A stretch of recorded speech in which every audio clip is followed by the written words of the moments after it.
I want you to picture a movie screen. Just split it right down the middle. Okay. On the left side, you have the Catalina foothills in Arizona. Right. It's pitch black. Okay. Silent. Kind of heavy, dismal darkness where you can't see your hand in front of your face. Yeah, total isolation. Exactly. It's 1:47 in the morning, and suddenly a gloved hand reaches out from the shadows and physically rips a doorbell camera right off the wall. Ow. And a feed just cuts to static. And then on the right side of that screen, you have the blinding artificial lights of Rockefeller Center in New York City. Complete opposite. Complete opposite. Outside, the wind is howling at 62 miles an hour. It is a historic bombogenesis blizzard. Literally a weather bomb. Yes, literally burying the city under 16 inches of snow. So in one world, a star is fighting for her mother's life in the desert. And the others are locked inside a skyscraper, literally trapped by the storm of the century. It sounds like a script from a suspense thriller, doesn't it? It really does. But this week, that split screen became the terrifying reality for the cast of the Today Show. Welcome to StarScope Report. I'm Jordan. And I'm Jamie. Join us as we uncover Hollywood drama, music industry shakeups, and viral influencer scandals. From red carpet surprises to social media controversies, we dive deep into the stories behind the fame. And today's deep dive is, it's intense. We are unpacking the headline that has absolutely shaken the media world. They kidnapped her mom while we were trapped. We are getting into the abduction of Savannah Guthrie's mother, Nancy, the chilling $6 million ransom demand, and this surreal sleepover that her co-hosts were forced into during the New York blizzard. It's really a story of two very different types of survival happening simultaneously. Yeah. You've got the survival of a broadcast network trying to keep the lights on, and the survival of a family trying to get their matriarch back. So let's start with the left side of that screen, the abduction. Because when I looked at the source material we gathered, this didn't read like a typical missing person case. No, not at all. The details are, they're highly specific and genuinely unsettling. They are. So we're talking about Nancy Guthrie. She's 84 years old. And the first thing you really need to understand is her baseline. Sheriff Chris Nanos used the phrase, sharp as a tack. So we can rule out dementia or confusion. Because, that's usually the first assumption with someone that age. Oh, completely. She lives independently. She's super active in her church. She loves her life in Tucson. But, and this is crucial, she has limited mobility. Okay. The sheriff was very clear that she cannot walk 50 yards on her own without assistance. Which immediately rules out the whole wandering off theory. If she's gone, someone took her. Someone definitely took her. And that brings us to the timeline. So it's Saturday, January 31st, 2026.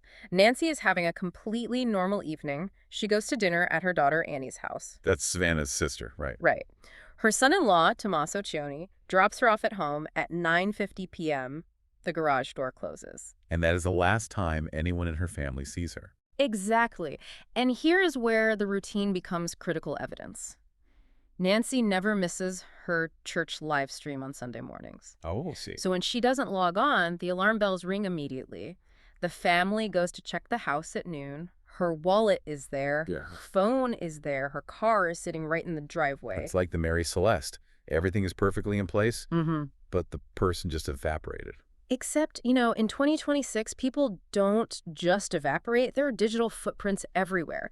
And this is where the FBI stepped in with some footage that, frankly, gave me chills. The doorbell camera. Yes, we mentioned it in the intro. Right, but you said it was ripped off the wall. So, hold on. If the device was destroyed or stolen, how do we have the footage? Doesn't the video just die with the camera? That is the flaw in the criminal's logic, and it's something investigators see a lot now. Most of these modern systems, they upload to the cloud instantly. Oh, of course. There's a latency of maybe milliseconds. So even if you destroy the hardware, the data from the seconds before the destruction is already on a server somewhere else. So the FBI has the video of the exact moment. What do they see? At 1:47 a.m., a figure approaches, masked, gloves, backpack.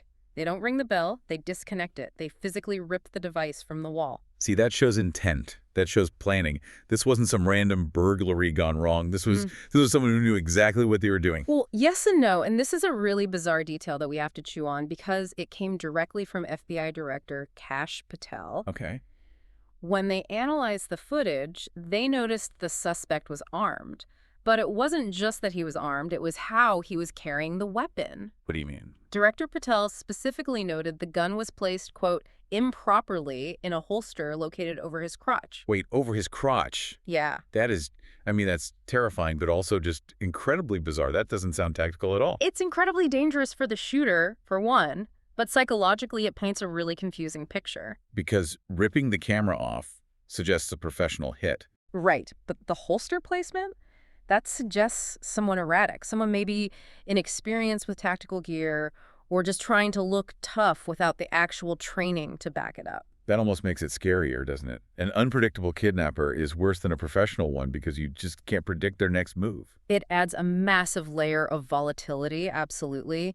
And unfortunately, the forensics back up the violence of the abduction. They found blood, right? They found blood at the entrance of the home. DNA analysis confirmed it belongs to Nancy. So we know there was a struggle. We know she didn't just go quietly. And while this absolute nightmare is unfolding in the Arizona desert, Savannah Guthrie is supposed to be on the other side of the world. She was scheduled to be in Milan. Co-hosting the Winter Olympics opening ceremony, the pinnacle of morning television. Right. This is the gig you work your whole career for. Can you imagine that phone call? You were in hair and makeup prepping for a global audience, and you get the call that your mother is gone. She dropped everything. She flew straight to Arizona. And then the silence was broken when she released that video plea on social media. I saw that. It was heartbreaking. She didn't look like a TV anchor. She just looked like a terrified daughter. She just said, "We will pay." And that phrase, "we will pay," changes everything.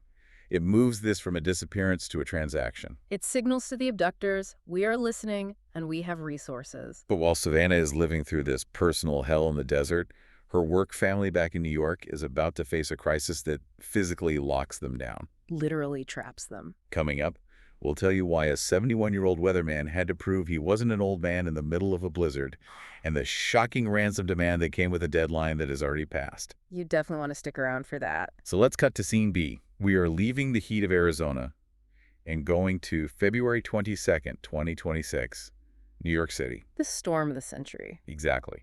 We are weeks into the search for Nancy, but now the elements are turning against Savannah's colleagues back east. This wasn't just a regular snowstorm. Meteorologists called it bombogenesis. Which is a terrifying word. It sounds like something from a disaster movie. What does that actually mean? It's all about pressure. It's when a storm's barometric pressure drops so fast, specifically 24 millibars in 24 hours, that it essentially explodes into a cyclone. Wow. We are talking 16 inches of snow in the city, 62-mile-per-hour winds at JFK. I remember seeing the photos online. This city looked like a frozen wasteland. It was dangerous enough that Mayor Zohran Mamdani issued a mandatory traffic ban. No cars on the road after 9 p.m., period. Now, for most people, that means great, snow day, stay in your pajamas. Yep. But for the Today Show cast, they go live at 7 a.m. If you can't drive at 4 a.m., how do you get to work? You don't, unless you are already there. Right. And this is where the story gets really claustrophobic. The producers made a call. The cast had to get inside the security perimeter of 30 Rock before the streets closed. It was a mandatory sleepover. Essentially, yes. Al Roker, Craig Melvin, Hoda Kotb, Carson Daly, Chanel Jones, they all had to bunker down. Where? In their offices? Either in the studio itself or in hotels within a 2-block radius. They were trapped in what they call the Fortress of 30 Rock. The fortress. That feels really significant given what was happening to Savannah. It really is. Yeah. Think about the contrast here. Savannah's home, her mother's sanctuary, was breached by an intruder. Meanwhile, her friends are sealing themselves inside a literal fortress of security and concrete. That's a powerful image. Al Roker actually documented this on Instagram. He did this walk to the studio at 4 a.m. That footage was so eerie. Usually, Midtown Manhattan never sleeps. But in Al's video, it was silent, completely empty, just wind and snow. And you have to remember the context here. They aren't just broadcasting about the weather. Right. They are doing this show while their friend Savannah is missing and while there are active threats against her family. That's a really good point. I haven't thought about that. The studio security wasn't just high because of the blizzard. It was already heightened because of the kidnapping. Precisely. It's a fortress protecting them from the storm, but also, in a way, from the world outside. And you've got Hoda Kotb, who had technically stepped down back at the desk for the 3rd week in a row. Filling the void, Savannah left. Exactly. Yeah. It's interesting to compare how the different networks handled this, actually. According to reports, CBS had to hire a specialized tactical van just to get Gayle King to work. A tactical van. That's intense. And what about ABC? Ginger Z just leaned into the chaos and slept in the streets, well, field reporting, but essentially out in the elements. But NBC, they hunkered down. They went for the full bunker strategy. But wait, it wasn't all heavy news and tactical lockdowns. There was some serious interpersonal drama happening behind the scenes of this sleepover. Oh, definitely. Later in the episode, we'll talk about the secret beef between Al Roker and Craig Melvin regarding shared living spaces and the strange item found in a Range Rover near the kidnapping site. That Range Rover detail is critical. So let's talk about the human side of this blizzard lockdown, because you put that many big personalities in a small space, things get funny. And Al Roker, he was on a mission. He really was. You have to love Al. He is 71 years old. And leading up to the storm, he's outside his house shoveling snow. Of course he is. Fans are commenting, "Al, be careful, you're not 20 anymore." And Al was not having it. Not at all. He clapped back on social media. He said, quote, "I'm 71 years old. I'm not an old man. It's cardio." He wanted to prove he could still run with the pack. But there is a history here, right? This isn't the first time Al and Craig Melvin have had to share quarters. No, and that's the irony. Flashback to 2018, Al and Craig were supposed to do an RV trip for the show, a bonding experience. Okay. But when it came time to sleep, Al completely refused to stay in the RV. He told Craig, "I'm too old for this," and he just went and got a hotel. He left Craig in the RV. That is cold. He did. She chose luxury. But this time, the blizzard gave him no choice. He had to do the sleepover he had always avoided. It's a small moment of levity, but it really shows how serious this storm was. Even Al Roker couldn't escape the logistics. And we have to mention Chanel Jones. She just got the permanent co-host spot on January 12th. Oh, wow. She's barely settled in, and suddenly she's in a crisis lockdown. Talk about a baptism by fire. She steps into the role, Savannah leaves for a family tragedy, Hoda comes back, and then the whole city shuts down. It really highlights the resilience of that team. They had to keep smiling and talking about, hormone hacks and bachelor mansion takeovers while the world outside was completely frozen and their friend was suffering. That's the surreal duality we keep coming back to. Because while they are having the snowy campout, the investigation in Arizona is heating up, and we got some updates they're really disturbing. They are. While the snow was falling in New York, the FBI was tracking leads in the desert. We mentioned the We Will Pay video. Well, reports surfaced of a specific ransom demand. $6 million. In Bitcoin. Which is classic modern kidnapping. Untraceable, fast. The deadline was reportedly 5 p.m. on February 9th. But February 9th, that date has passed. It has, and that's what is so worrying. We don't know if the payment was made. We don't know if contact was established. But the police activity has been intense. They detained someone in Rio Rico. They did, but that turned out to be a dead end. He was released. But then they raided a home just 2 miles from Nancy's house. And this connects to the retention hook we mentioned earlier, the gray Range Rover. Right, the car at the Culvers. Exactly. Police seized a gray Range Rover from a Culver's restaurant parking lot nearby. Now, why is a luxury SUV sitting in a fast food lot significant? Yeah, why a Culvers? It feels so random. It does, but in these kinds of crimes, investigators look for cooling off locations. What's that? Places where you can blend in, switch vehicles, or just wait for instructions. A busy fast food lot is perfect for that. It's public, but completely anonymous.